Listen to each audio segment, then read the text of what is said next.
गीता में आप देखिए भगवान श्री कृष्ण बोलते हैं अहिंसा परमो धर्मः, धर्म अहिंसा तथैव च। हालांकि गांधी जी ने इसको तो आधा ही कहा अहिंसा परमो धर्मः, सेकुलर बनाने के उद्देश्य से। और देश को आज देखिए वही नासूर बन गया है। नासूर नहीं बन गया है, ये वो चीज़ बन गया है जिसको लोग मैं कहूँगा कि अफजल गगरी छल कर जाए। किसी भी कोट को, किसी भी सूक्ति को, आप किसी भी श्लोक को, किसी भी वचन को आप थॉटली पढ़िए, उसकी थॉट पढ़िए, उसके पीछे छिपा क्या है।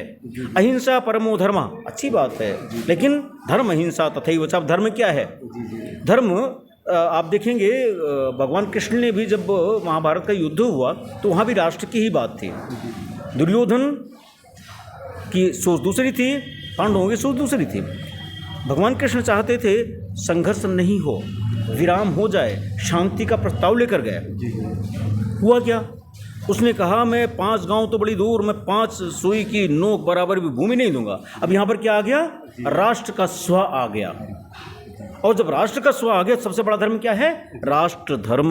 इसीलिए जब लोग मंदिर, मस्जिद, चर्च, गुरुद्वारे की बात करते हैं तो ठीक है, वो आपकी अपनी आध्यात्मिक, सांस्कृतिक और श्रद्धा का भाव है, लेकिन जहाँ पर राष्ट्र की बात आ जाए वहाँ पर इन सबसे ऊपर उठ के पहले राष्ट्र। चूँकि राष्ट्र है तभी हमारी आस्था है, तभी हमारा प्रतीक है, तभी हमारी संस्कृति है। और हमारे भारत की पहचान विदेशों में, चाहे स्वामी विवेकानंद जी गए हों या कोई और गया हो, परमहंस जी का डंका बजता है तो इसीलिए बजता है।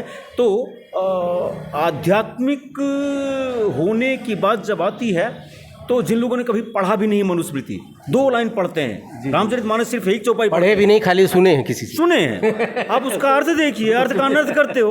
अरे भाई ये तो वही बात हो गई ना, नाव रोको मत जाने दो, एक अर्थ ये भी है और उसमें एक और भी है, नाव रोको मत जाने दो। अब आप कैसे इसको पढ़ते हो, कॉमा फुल स्टॉप कहाँ लगाते हो, ये आप पर निर्भर करता है। आपकी सोच कितनी गंदी है, उसी को आप गंदे रास्ते पे ले जा सकते हो। चाकू है, चाहे आप उससे फल काट लो, चाहे किसी की हत्या कर दो, जैसे कन्हैयालाल के मामले में हुआ, राजस्थान में हुआ, सिर तन से जुदा की बात आती है।